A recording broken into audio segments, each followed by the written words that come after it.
نعبده ونصلي على رسوله الكريم أما بعد أعوذ بالله من الشيطان الرجيم بسم الله الرحمن الرحيم قال الله تعالى في القرآن المجيد يا أيها الذين آمنوا اتقوا الله حق تقاته ولا تموتن إلا وأنتم مسلمون وقال الله تعالى في مقام آخر يا أيها الذين آمنوا اتقوا الله ذكرا كثيرا وقال النبي صلى الله عليه وسلم المرء مع من أحب أو كما قال عليه الصلاة والسلام.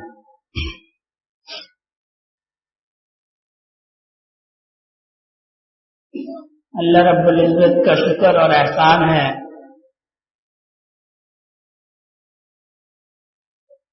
کہ اس نے ہمیں اپنے حبیب صلی اللہ علیہ وسلم کی امت میں پیدا فرمایا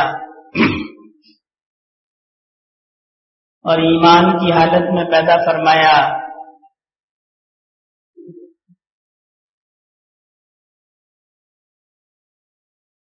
اللہ رب العزت نے اتنی وسیع و عریض کائنات کو پیدا فرمایا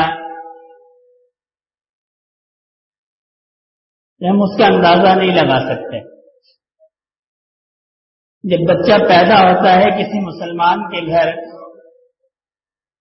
تو جو سب سے پہلا کلمہ اس کی آنکھ زبان میں کان میں جانا چاہیے وہ ہے اللہ اکبر. اذان دیتے ہیں ہم اس کے دائیں کان میں اور اذان کا پہلا جملہ ہے اللہ اکبر. یعنی جب بچہ اس دنیا میں آیا تو سب سے پہلے ہم نے اسے یہ بتایا کہ سب سے جو بڑے ہیں وہ اللہ ہے. یہ کائنات اتنی بڑی ہے. میں ایک ریسرچ پیپر پڑھ رہا تھا کہ یہاں سے سورج تک جو روشنی ہے اس کی رفتار 3 لاکھ کلومیٹر ایک سیکنڈ میں.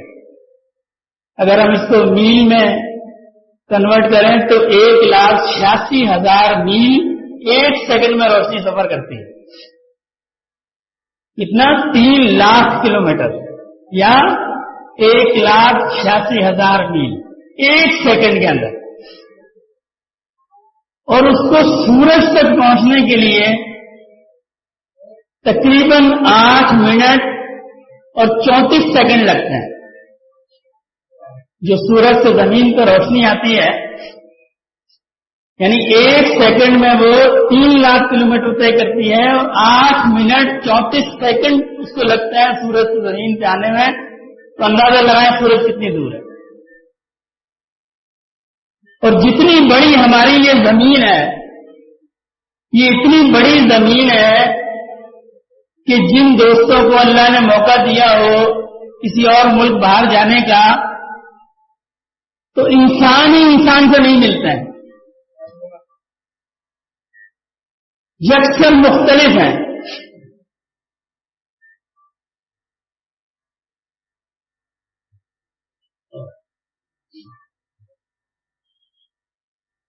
باقی مخلوقات کی تو بات ہی الگ ہے. بندہ کسی دوسرے ملک چلا جائے اس کو سمجھ میں نہیں آتا کہ نہیں یہاں کے لوگ کہتے ہیں. اتنی ورائٹی ہے, اتنی ویریشن ہے. اتنی بڑی زمین ہے کہ آج تک پوری زمین کو بھی بندہ نہیں, انسان نہیں سمجھ سکا کہ یہ کتنی بڑی زمین ہے. اور جو سورج ہے اس کے اندر ایسی 13 لاکھ زمینیں سما سکتی ہیں. کتنی؟ 13 لاکھ زمینیں جو ہیں وہ سورج کے اندر آ سکتی ہیں. یہ جو ہم بچے کے کان میں سناتے ہیں نا اللہ اکبر, یہ میں بھی اس کی بات نہیں کر رہا, میں اللہ کے مخلوق کی بات کر رہا ہوں. سورج کے اندر 13 لاکھ زمین سورج کے اندر آ سکتی ہے. کتنا بڑا ہے. اور آج سائنس نے جو ترقی کر لی ہے, خلا میں دوربینیں بھیج دی ہیں, تو انہوں نے ایک اور سورج دریافت کیا ہے کہ جی خلا میں سورج کے علاوہ بہت سارے سورج ہیں جن سے ایک سورج انہوں نے دریافت کیا ہے کہ یہ ایک اور سورج بھی ہے، اور یہ سورج جس میں 13 لاکھ زمینیں آ سکتی ہیں، اتنا بڑا سورج ہے، وہ جو دوسرا سورج ہے اس کے اندر ایسے 50 کروڑ سورج آ سکتا ہے۔ کتنے؟ 50 کروڑ سورج، اس میں زمینیں کتنی آ سکتی ہوں گی ہم تو حساب بھی نہیں لگا سکتے۔ اور جتنی اس سورج کی روشنی ہے اس سے 1 لاکھ گنا زیادہ اس سورج کی روشنی ہے، اور نہ جانے کتنی اللہ کی مخلوق ہے جس کا ہمیں معلوم نہیں ہے، اور اس زمین سے اس سورج کا فاصلہ 500 سال تک روشنی سفر کرتی رہے تو پہنچیں گے۔ اور یہ اتنی بڑی کائنات کا ہے آسمان کے نیچے، یہ تو سب پہلے آسمان کے نیچے ہے، پھر دوسرا آسمان ہے، پھر تیسرا آسمان ہے، پھر چوتھا آسمان ہے، پھر اس کے بعد کرسی ہے۔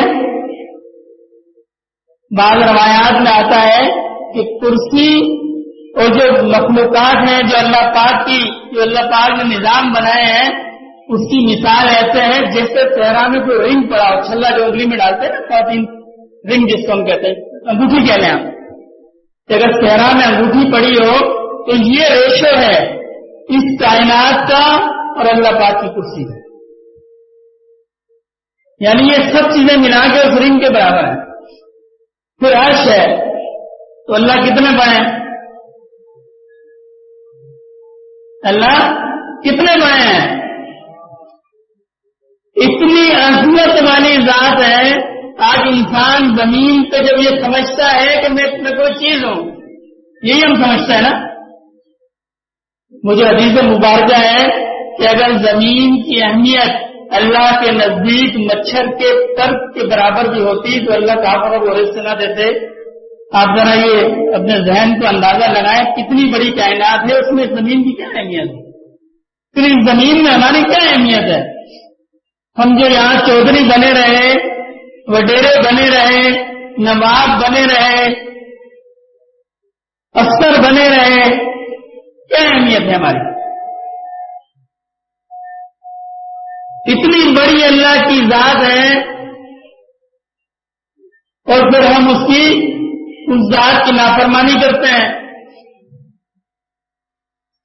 اس لیے والد صاحب اکثر فرمایا کرتے ہیں نا، کوئی صغیرہ نہیں ہے۔ ہم کہتے تھے یہ چھوٹا گناہ ہے، یہ چھوٹی نافرمانی ہے، اتنی بڑی ذات کی نافرمانی، اور ہم کہتے ہیں کہ چھوٹی نافرمانی ہے۔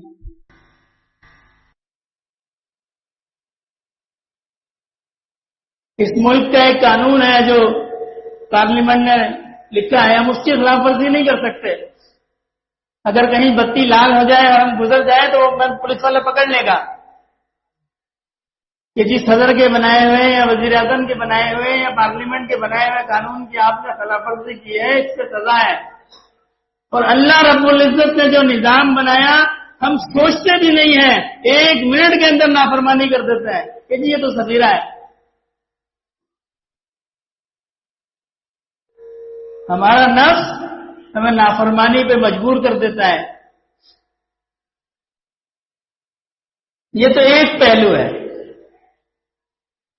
اور دوسرا پہلو یہ ہے کہ اتنی عظمت والی ذات، اور حدیث قدسی میں آتا ہے اللہ پاک فرماتے ہیں میں نے عرش پہ لکھوایا ہے میری رحمت جو ہے میرے غصے پہ غالب ہے۔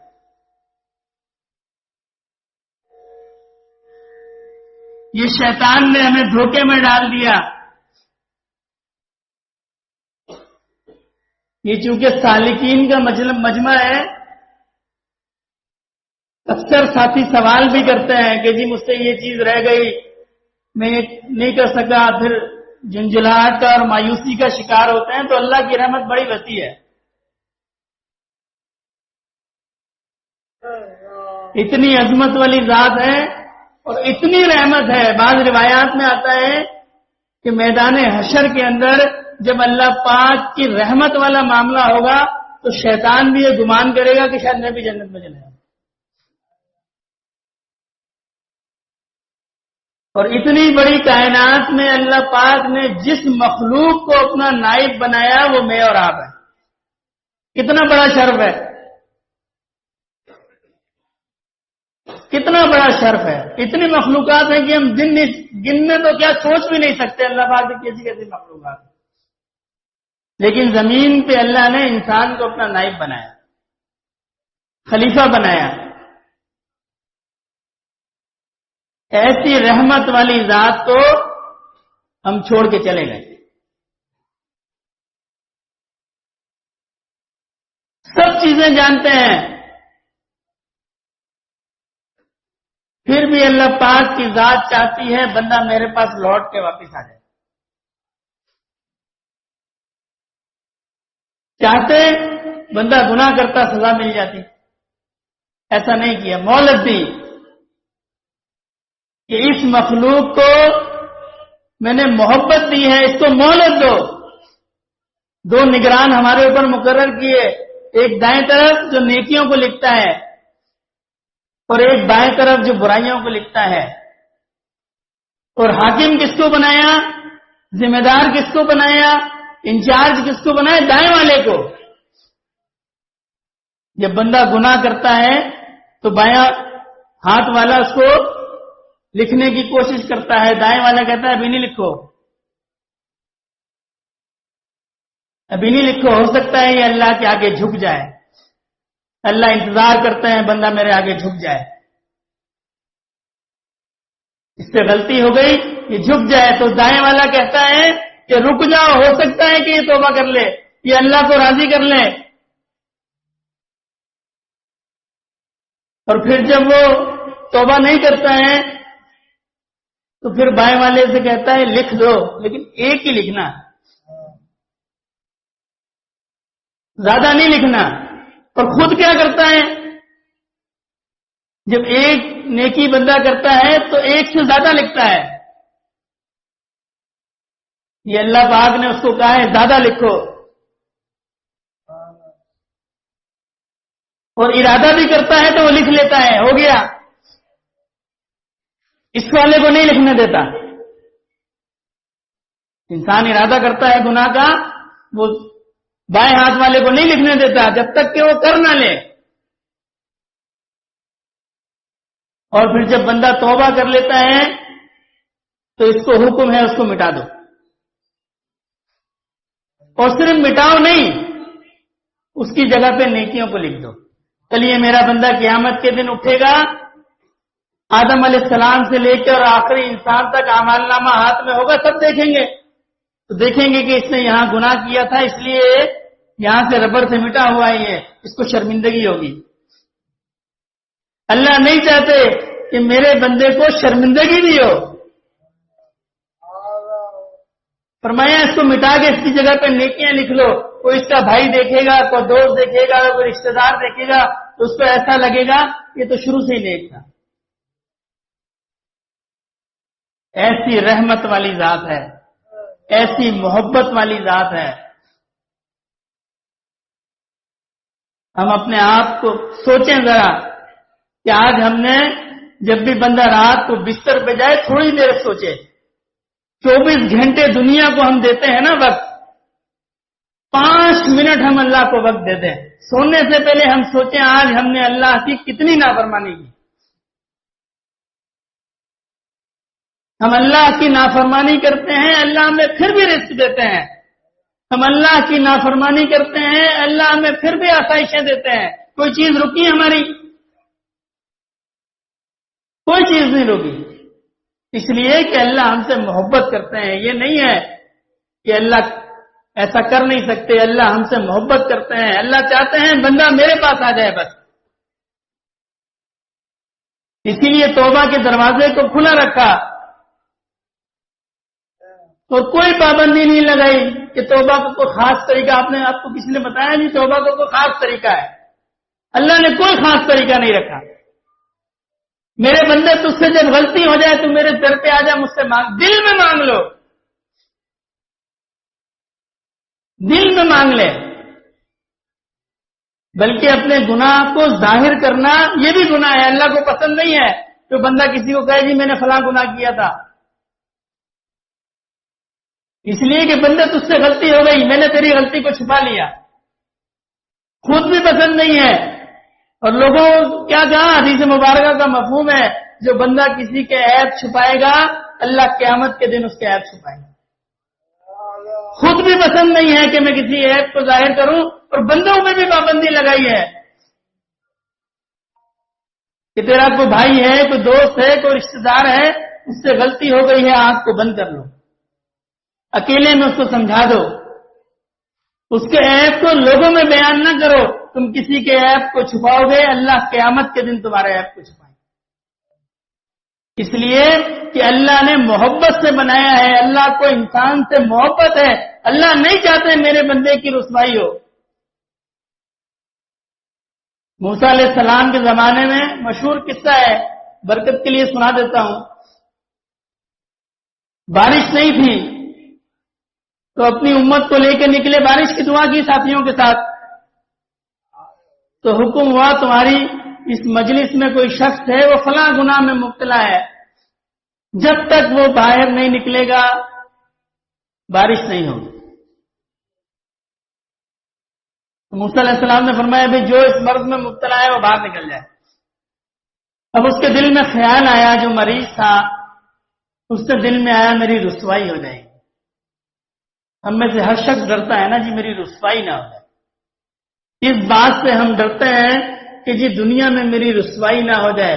ہم یہ بات نہیں سوچتے کہ قیامت کے دن جب ہمارے ہاتھ میں اعمال نامہ دیا جائے گا تو جب کیسی رسوائی ہوگی۔ اگر خدا نہ خواستہ بائیں ہاتھ میں مل گیا، ابھی تو ہم 2 بندوں سے چھپاتے ہیں، 4 بندوں سے چھپاتے ہیں، 10 بندوں سے چھپاتے ہیں، اس وقت تو آدم علیہ السلام سے لے کے اور آخری انسان تک سارے انسان موجود ہوں گے، تو سب لوگ نہیں کہیں گے تم تو حاجی صاحب تھے، تم تو مولانا صاحب تھے، تم تو پیر صاحب تھے، یہ تمہارا عمل نامہ ہے۔ تو اس نے دعا کی، اس نے کہا یا اللہ میں رسوا ہو جاؤں گا، میں رسوا ہو جاؤں گا، میں دوبارہ یہ غلطی نہیں کروں گا، میں دوبارہ یہ غلطی نہیں کروں گا۔ بارش شروع ہو گئی، موسیٰ علیہ السلام نے عرض کی کہ یا اللہ مجمع میں سے تو کوئی نکلا نہیں، اور بارش شروع ہو گئی، تو اللہ نے فرمایا اس نے مجھ سے دوستی کر لی۔ عرض کی کہ اللہ پاک پھر دوست کو ہمیں دکھا دیں۔ فرمایا جب اس کی مجھ سے ناراضگی تھی، جب وہ میرا نافرمان تھا، جب میں نے نہیں دکھایا تو اب کیسے دکھا دیں؟ اللہ پاک ستار العیوب ہے، مولانا روم نے لکھا، فرماتے ہیں جب اللہ نے کانٹوں کو پیدا کیا نا تو انہوں نے اللہ پاک کی بارگاہ میں عرض کی کہ اللہ پاک آپ ستار العیوب ہیں، آپ عیوب کو چھپا دیتے ہیں، میں تو کانٹا ہوں، میں تو ہوں ہی عیب، میں تو عیب ہی عیب ہوں، مجھ میں تو کوئی خوبی نہیں ہے، میرے اس عیب کا کیا ہوگا؟ تو اللہ پاک نے اس کے اوپر گلاب کو پیدا کیا، اب گلاب کا پھول ہے، نیچے کانٹے ہیں، وہ عیب اس کا چھپ گیا کانٹے۔ اللہ چاہتے ہیں بندہ میرے پاس آ جائے، میرا بندہ رسوا نہ ہو۔ آج دنیا میں ہم ایک بادشاہ کو دیکھتے ہیں نا، کسی ملک میں 2 بادشاہ کو دیکھتے ہیں۔ جو بندہ حالت ایمان میں چلا گیا، نبی کریم صلی اللہ علیہ وسلم کی اتباع میں چلا گیا، جنت میں چلا گیا، وہاں وہ اپنی بادشاہی کو دیکھے گا۔ اللہ نے تو ہر فرد کو بادشاہ بنا کے بھیجا ہے کہ تم دنیا میں مجھے راضی کر لو، پھر دیکھو میں تمہارے ساتھ کیا کرتا ہوں۔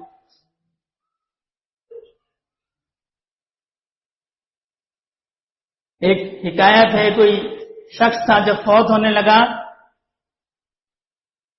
تو اپنے ملازموں سے کہا کہ جب جنازے پہ جاؤ تو لوگوں سے کہنا بڑا نیک آدمی تھا، بڑا اللہ والا تھا، بڑا صدقہ کرتا تھا، بڑا فقیروں کا، حالانکہ تھا ایسا نہیں، کچھ اجرت دیتی۔ اب جب جنازہ چلا تو وہ جنہوں نے اجرت لی ہوئی تھی وہ ساتھ اس کی تعریفیں کرتے گئے کہ جی بڑا نیک آدمی تھا، یہ تو انہوں نے اجرت لے کے کیا، ورنہ تو حکم بھی یہی ہے جب بندہ چلے جائے اس کا معاملہ اللہ پہ چھوڑ دو، اس کا معاملہ اللہ پہ چھوڑ دو۔ بس کوشش یہ کرو کہ جو تمہارا بھائی دنیا سے چلا گیا اس کو اچھے الفاظ میں یاد کرو. تو وہ ساتھ ساتھ کہتے جاتے کہ بڑا نیک آدمی تھا، بڑا اچھا آدمی تھا. تو اللہ پاک نے اس سے پوچھا، اس سے فرمایا کہ بھئی تمہاری گواہی تو جھوٹی تھی، لیکن ہم نے جھوٹی گواہی کو بھی قبول کیا. یہ کھوٹے سکے بھی چل جاتے ہیں. صرف اخلاص ہونا چاہیے، محبت ہونا چاہیے، اللہ کا ڈر ہونا چاہیے، بغاوت نہ ہو. جب بندے سے گناہ ہو سجدے میں سر رکھ دے، یا اللہ میں آپ کا بندہ ہوں، مجھ سے یہ گناہ ہو. جو بندہ جتنی توبہ کرتا ہے وہ اللہ کے اتنا نزدیک ہو جاتا ہے. یہاں سب ساتھی ولی اللہ بننے آئے ہیں نا، اللہ کے دوست بننے آئے ہیں. یہ بڑا آسان نسخہ ہے اللہ کا دوست بننا. اللہ کی مخلوق کو تنگ نہ کرو، اللہ کے فرائض کو پورا کرو اور اللہ سے معافی مانگتے رہو. آپ اللہ کے دوست، اور کسی سند کی ضرورت نہیں ہے. اس لیے کہ مخلوق اللہ کی ریت ہے. اب کسی کو اللہ نے مال دیا ہے، وہ صدقہ دیتا ہے، اللہ خوش ہوتا ہے. کسی کو نہیں مال دیا تو مسکرا کے تو دیکھ سکتا ہے نا.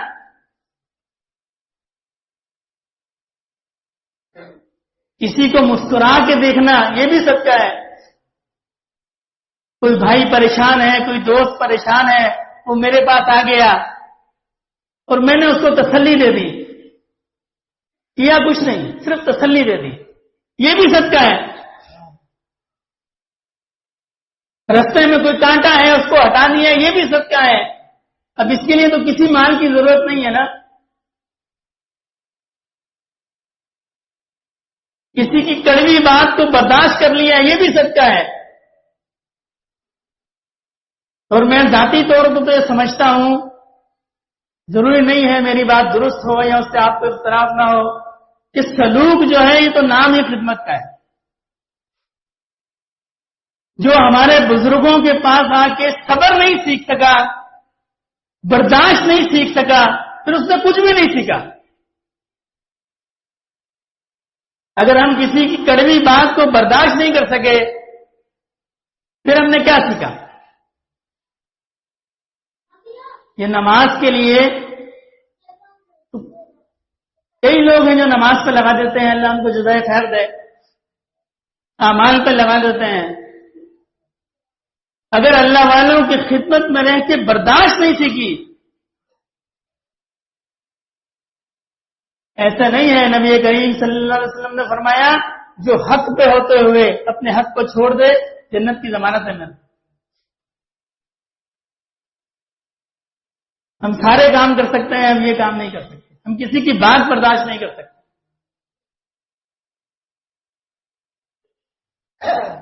ہم نے یہ سمجھ لیا کہ دین صرف عبادات کا نام ہے.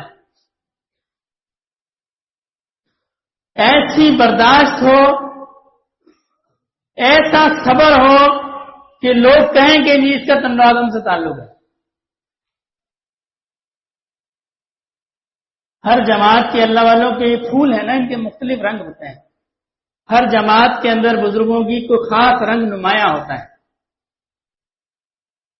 بعض جماعتوں کو میں نے دیکھا ہے، بزرگوں کو ان کے جو متعلقین ہیں امامے کا بڑا اہتمام کرتے ہیں.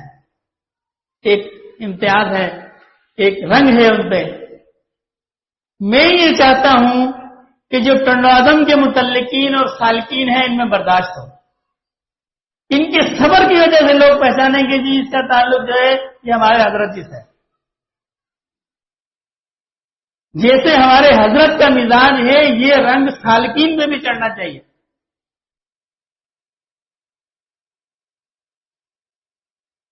اگر ہمارے 20 سبق ہو گئے، 25 سبق ہو گئے اور ہم میں صبر نہیں آیا، ہم میں برداشت نہیں آئی، ہم کسی کو معاف نہیں کر سکے. دیکھیں نبی کریم صلی اللہ علیہ وسلم کے زمانے میں آپ مسجد نبوی میں تشریف فرما تھے، صحابہ کرام کا مجمع ساتھ تھا. آپ نے فرمایا جو شخص مسجد کے اندر داخل ہوگا یہ جنتی ہے. تو ایک صحابی مسجد کے اندر داخل ہوئے، لوگوں نے دیکھا. دوسرے دن پھر آپ نے فرمایا جو مسجد میں داخل ہوگا وہ جنتی ہے، پھر وہی شخص داخل ہوئے. تیسرے دن پھر وہی شخص داخل ہوئے. تو عبداللہ بن عمر رضی اللہ تعالیٰ عنہ یا غالباً عبداللہ بن عباس رضی اللہ تعالیٰ عنہ نے ان کی خدمت میں گئے، ان سے عرض کی کہ میں نے آپ کے ساتھ رات گزارنا چاہتا ہوں، میں کہ رات کے ساتھ رہنا چاہتا ہوں. جب رہے معاملات دیکھے تو ان سے عرض کی کہ حضرت آپ میں کوئی خاص معاملہ تو نہیں ہے، لیکن ایسا معاملہ ہوا 3 بار نبی کریم صلی اللہ علیہ وسلم نے جنت کی بشارت دی کہ جو شخص مسجد میں داخل ہوگا اور آپ ہی داخل ہوئے. اس کے پیچھے کیا حکمت ہے، اس کے پیچھے کیا راز ہے؟ تو انہوں نے فرمایا بیٹا میں جب بھی رات کو سوتا ہوں میں سب کو معاف کر کے سوتا ہوں، بس میں سب کو معاف کر سکتا ہوں. اس زندگی کا کوئی بھروسہ نہیں ہے. کل ہم کہیں گے جی فلاں کو میں معاف کر دیتا تو اچھا تھا. قبر پہ جا کے معافی مانگنے سے بہتر ہے کہ اس سے زندہ میں معافی مانگ لو.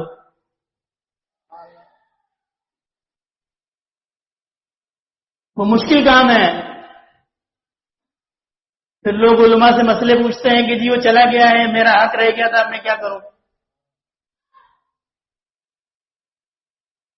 جب تک دل صاف نہیں ہوگا نا تو فرض تو پورا ہو جائے گا عبادات کے معاملے میں، اس کا رنگ نہیں چڑھے گا. یہ رنگ اس وقت چڑھے گا جب کپڑا سفید ہوتا ہے. کوئی کسی رنگ ساز کے پاس چلا جائے، کسی اور رنگ کا کپڑا لے کے اور اس کو کہے جس سے دوسرا رنگ چڑھا دو، گا نہیں سفید کپڑا لے کے آؤ. وہ پہلے کپڑے کو سفید کرے گا پھر اس پر رنگ چڑھائے گا. اللہ کا بھی تو رنگ ہے نا. یہ اس وقت چڑھتا ہے جب دل سفید ہوتا ہے، دل صاف ہوتا ہے. جب تک دل صاف نہیں ہوگا جب تک وہ رنگ نہیں چڑھے گا. یہ ٹھیک ہے کہ اللہ والوں کی صحبت میں ہم آئیں گے، ان کی برکات سے کیفیات کچھ کھلیں گی، پھر چلے جائیں گے آتے جاتے. اگر ہم چاہتے ہیں ہمارے دل پہ رنگ چڑھ جائے اس کے لیے دل کو صاف کرنا پڑے گا.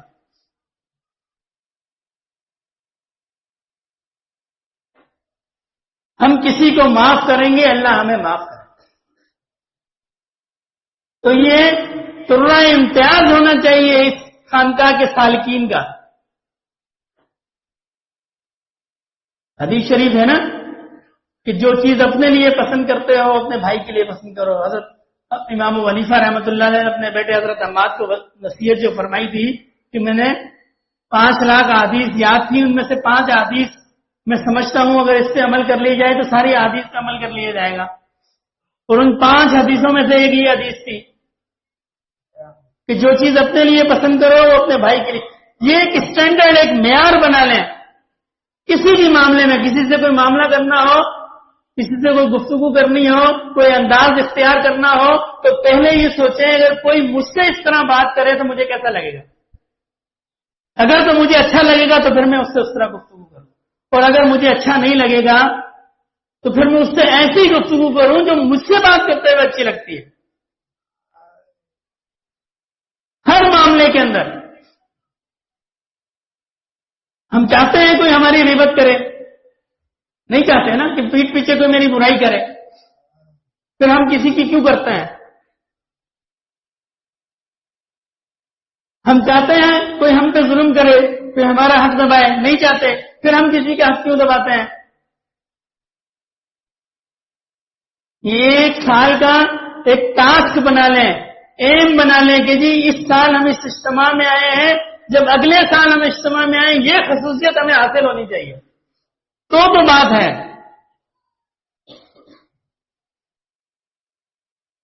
اعمال کا معاملہ اللہ پاک کی ذات سے ہے، مخلوق کی خدمت کا معاملہ ہے. یہ بات ہم تک نہیں رہتی ہے.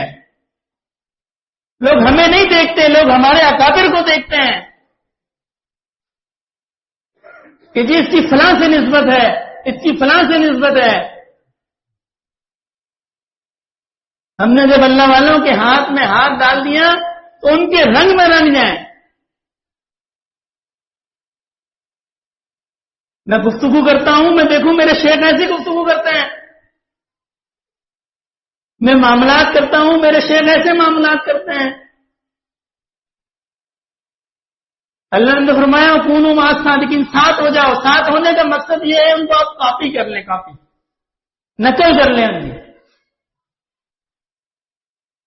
یہی تو فرق ہے۔ آپ علم حاصل کریں گے تو آپ کو پڑھنا پڑے گا اور پھر اس پہ عمل کرنا پڑے گا۔ اور اب اللہ والوں کی صحبت میں آ جائیں گے، اللہ والوں کے ہاتھ میں ہاتھ دے دیں گے، آپ کو پڑھنا نہیں پڑے گا، آپ نے صرف ان کو کاپی کرنا ہے، نقل کرنا ہے کہ میرے معاملات بھی ایسے ہوں جیسے ان کے ہیں، میرا اخلاق بھی ایسا ہو جیسا ان کا ہے۔ صرف دیکھتے رہیں۔ ہم یہاں اجتماع میں آتے ہیں، جیسے حضرت ابھی فرما رہے تھے، شاید گھومنے پھرنے آتے ہیں۔ فرق ہونا چاہیے نا۔ 3 دن ہم یہاں سے گزار کے جائیں گے اور ہم اپنے گھر جائیں اور جیسے آئے تھے ویسے ہی ہم رہیں، کیا نفع ہم نے حاصل کیا؟ جسم تو ہمارا آ گیا اور جس چیز کی اصلاح ہونی تھی وہ تو ہم وہیں چھوڑ گئے یا بازار میں چھوڑ گئے۔ ہمیں تو یہ فکر لگی ہوئی ہے بازار سے فلاں خریدنا ہے، گھر پہ یہ ہو رہا ہے، فلاں جگہ یہ ہو رہا ہے۔ جب ہم نے مال بھی خرچ کر دیا، جسم کو بھی تھکا دیا، تو جس چیز کی اصل تھی دل کی، وہ بھی ہم یہاں لے آتے، کیونکہ یہ ساری کیفیات تو دل پہ وارد ہونی ہے نا۔ اگر کوئی مجمع میں بیٹھا ہوا ہے اور دل اس کا باہر ہے تو وہ باہر ہے، وہ مجمع میں نہیں ہے، وہ مجمع میں نہیں ہے۔ جس کا دل جہاں ہے وہ وہاں پہ موجود ہے۔ حدیث مبارکہ کا مفہوم بھی ہے، کوئی شخص گناہ کی مجلس میں تھا لیکن اس نے گناہ میں حصہ نہیں لیا، نہ اس کا دل وہاں تھا۔ اور ایک شخص ایسا ہے جو اس مجلس میں نہیں تھا لیکن اس کا دل کرتا تھا میں اس مجلس میں آؤں۔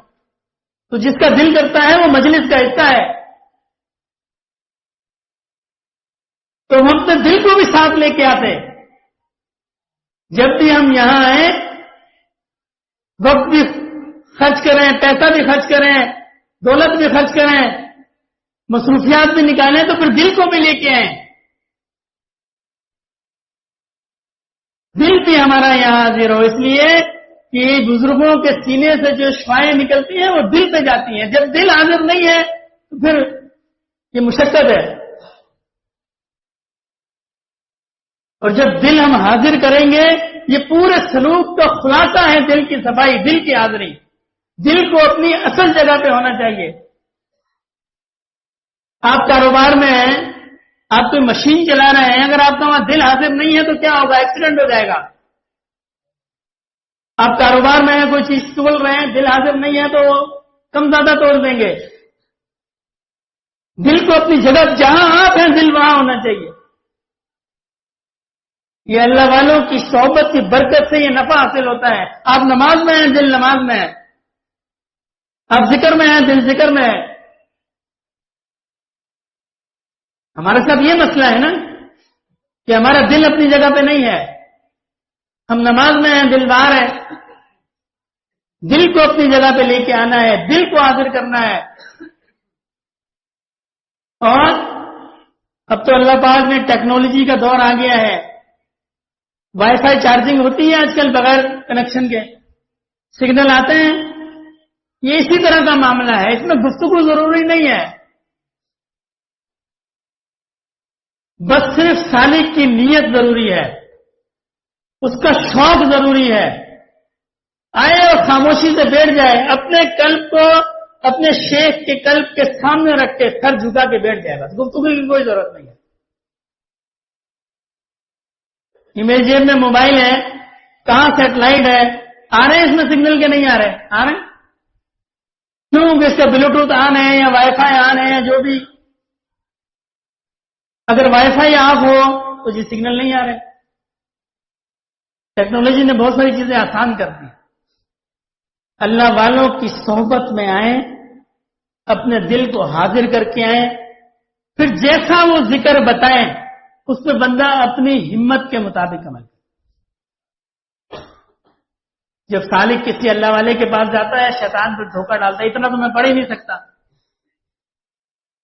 میں اتنا نہیں کر سکتا۔ جتنا آپ کر سکتے ہیں ہمت کے ساتھ کریں، جتنا شیخ نے بتایا ہے آپ دل میں کریں گے میں کروں گا، اللہ پاک آپ کی مدد کریں گے، آپ اس سے زیادہ کریں گے۔ جو بندہ اللہ کو یاد کرتا ہے اللہ اس کو یاد، بندہ اللہ کی طرف جاتا ہے اللہ دوڑ کے اس کی طرف آتا ہے۔ یہ جو اللہ والے ہیں یہ تو صرف اس تار کو ملاتے ہیں جو شیطان نے اور ہمارے اعمال بد نے کاٹ دی ہے، اور کچھ بھی نہیں ہے۔ اللہ کی رحمت تو سب کے لیے ہے، یہ تو صرف اللہ والے اس تار کو ملا دیتے ہیں جہاں تیرا اللہ سے کنیکشن بن گیا بس۔ اور پھر جس کا اللہ سے کنیکشن بن گیا وہ کہیں بھی ہو، جو اپنے شیخ کے پاس آ کر اللہ والوں کے پاس آ کے اپنے دل کی اصلاح کرا کے چلا گیا، اپنے دل کو روشن کر کے چلا گیا، پھر وہ جہاں بیٹھے گا لوگ خود بخود اس کے پاس آئیں گے۔ پہلے خود چاہتا تھا کہ جی میری اصلاح ہو جائے، پھر لوگ اس کے پاس آئیں گے حضرت میری اصلاح کرتا ہے۔ پہلے خود بیمار تھا پھر لوگوں کو صحتیاب کرے گا۔ وہ کوئی بھی کر سکتا ہے، اس کے لیے کوئی خاص شرط نہیں ہے۔ ہمت ہونی چاہیے، شوق ہونا چاہیے اور محبت ہونی چاہیے، تعلق ہونا چاہیے۔ اور ادب جو ہے وہ اس رستے کی پہلی سیڑھی ہے۔ وہ مشہور مقولہ ہے با ادب با نصیب بے ادب بے نصیب۔ حضرت فضل علی قریشی رحمۃ اللہ علیہ کے کسی فقیر نے عرض کی کہ حضرت میرے جو کیفیات تھیں وہ سلب ہو گئی ہیں۔ تو حضرت نے فرمایا غور کرو تم سے کوئی غلطی ہوئی ہے۔ تو غور کیا، اللہ والوں کی توجہ بھی تھی، کہنے لگا حضرت ویسے تو کوئی غلطی سمجھ میں نہیں آتی لیکن ایک غلطی مجھ سے ہوئی ہے، آپ کی آستہ پڑی ہوئی تھی میں اس سے پھلانگ کے چلا گیا۔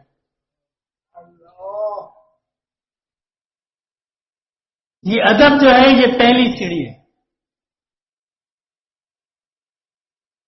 جتنی تسلی کرنی ہو، جو سالک بیت نہیں ہے تسلی کرے، اس کو پوری اختیار دیا ہے، ہر طرح سے تسلی کرے کہ جی میرے جو شیخ ہیں یا جن بزرگوں کے ہاتھ میں ہاتھ دے رہا ہوں یہ پابند شرع بھی ہیں کہ نہیں ہے، یہ جو انجن ہے یہ درست منزل کی طرف جاتا بھی ہے کہ نہیں، پوری تسلی کرے، اہل علم سے بھی مشورہ کرے، استخارہ بھی کرے، جو پرانے سالکین ہیں ان کا مزاج بھی دیکھے کہ جی کسی کی اصلاح بھی ہوئی ہے کہ نہیں ہوئی ہے۔ لیکن جب تسلی کر لی کہا جی یہ انجن ٹھیک ہے یہ منزل پہ جاتا ہے، پھر ہاتھ میں ہاتھ دے دیا، پھر اس کو شیطان جتنے مرضی وسوسے ڈالے کہ جی یہ انجن ٹھیک نہیں ہے، پھر اس کو شیطان کا وسوسہ سمجھ کے۔ میں ایک حکایت پڑھ رہا تھا، ایک بزرگ جو ہے ان کی خانقاہ تھی، کافی سارے سالکین آتے تھے رہتے تھے، تو ایک دفعہ بڑا مجمع تھا، رات کو جب سوئے تو لوگوں نے دیکھا ایک عورت جو ہے وہ بند سنور کے حضرت کے کمرے میں چلی گئی۔ اب چہمگوئیاں شروع ہو گئیں کہ جی یہاں تو یہ معاملہ ہے اور یہ معاملہ ہے، وہ بات بڑھتے بڑھتے کئی لوگ چلیں گے کہ جی یہاں تو ہمارا کام ہی نہیں ہے۔ تو رات کو جب حضرت نماز کے لیے اٹھے، باہر آئے، خادم سے فرمایا جی پانی گرم کرو، خادم نے پانی گرم کیا، حضرت نے فضل پڑھ کے نفل پڑھے، نفل پڑھ کے نہیں ساتھی کہاں ہیں، اس نے عرض کی ساتھی تو چلے گئے، ساتھی تو چلے گئے، کیوں چلے گئے؟ کہا حضرت ایسا ایسا معاملہ ہوا۔ فرمایا بھائی تم کیوں نہیں گئے؟ وہ فقیر تو سچا، وہ کہنے لگا حضرت میں نے سوچا کہ آپ انسان ہیں، آپ معصوم تو نہیں ہیں، معصوم تو انبیاء کرام کی ذات ہے، ہو سکتا ہے آپ سے غلطی ہو گئی ہو، آپ غسل فرمائیں گے توبہ کریں گے اللہ آپ کو معاف کر دے گا، میں اس لیے نہیں گیا۔ میں آؤ میں تمہیں نعمت کو دیتا ہوں۔ تو یہ تسلی پہلے کرنی ہے، بعد میں شیطان تو وسوسے ڈالے گا۔ جب تک محبت نہیں ہوگی تعلق نہیں بنے گا، جتنے مرضی حدائق پڑھ لیں،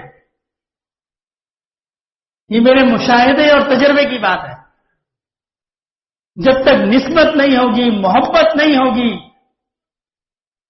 تعلق نہیں ہوگا، وظائف سے کام نہیں بنے گا۔ بڑے حضرت رحمۃ اللہ علیہ اکثر فرمایا کرتے تھے کہ بھائی اسباب کے پیچھے نہ پڑو، وہ تو ایک دن میں طے ہو جاتے ہیں۔ استقامت کو پیدا کرو، استقامت کو پیدا کرو، جو کیفیت جو جس کیفیت پہ ہے اس سے آگے جانے کی کوشش کرے، اور اگر کسی خدا نہ خواستہ کسی وجہ سے وہ پیچھے ہوا ہے تو توبہ کرے اللہ سے، جو جس کیفیت پہ ہے وہ اس پہ تو کھڑا رہے کم از کم۔ بیعت ہوئے، شوق ہے، جذبہ ہے، آگے چلے گئے، سال بعد پھر پیچھے آ گئے، یہ تو مردانگی نہیں ہے۔ جتنی تیزی سے اوپر گیا اتنی تیزی سے نہیں، آہستہ آہستہ۔ وہ اقبال کا شعر ہے نا، ہمارا نرم رو قاصد قیام زندگی لایا، خبر دیتی تھی جن کو بجلیاں وہ بے خبر نکلے۔ وہ جیسے حضرت ابھی فرما رہے تھے نا تھوڑی دیر پہلے کہ جی بس اجازت دیتے ہیں، آہستہ آہستہ استقامت جب ہو جائے گی، اور ہمارے جو اللہ والے ہیں یہ ویسے دل کے بہت کھلے ہیں۔ بڑے حضرت رحمۃ اللہ علیہ فرمایا کرتے تھے جب سالک تو استقامت اور اخلاص والی، احسان والی کیفیت کھل جاتی ہے، ہم اس کو اجازت دے دیتے ہیں۔ استقامت تو ہونا، جب تک استقامت نہیں ہوگی پھر معاملہ آگے نہیں چلے گا۔ تو اللہ والوں کی صحبت میں آئیں، ان کے ہاتھ میں ہاتھ دیں، پھر جو وظائف وہ بتائیں اس کے مطابق اپنی زندگی کو چلائیں۔ جو غلطی ہے وہ حضرت کو بتائیں گی مجھ میں یہ عادت ہے، یا مجھے فلاں مسئلہ ہے، یا یہ مجھ میں کمزوری ہے، وہ وظائف سے دور نہیں ہوگی، وہ اللہ والوں کی برکات سے دور ہوگی، توجیہات سے دور ہوگی۔ کہ ہمارے پاس اکابرین کی مثالیں ہیں۔ حضرت حاجی صاحب کی خدمت میں حاضر ہوئے دارالعلوم دیوبند کے جو استاد تھے رشید احمد گنگوئی رحمۃ اللہ علیہ، عرض کی کہ حضرت میں تہجد تو نہیں اٹھ سکتا، نہ میں آپ کے پاس آ سکتا ہوں بار بار۔ حضرت فرمایا ٹھیک ہے، کچھ دیر بعد کرنے کا تو میں دل کرتا ہے میں آپ کے پاس ٹھہر ہوتا ہوں۔ فرمایا ٹھہر جاؤ۔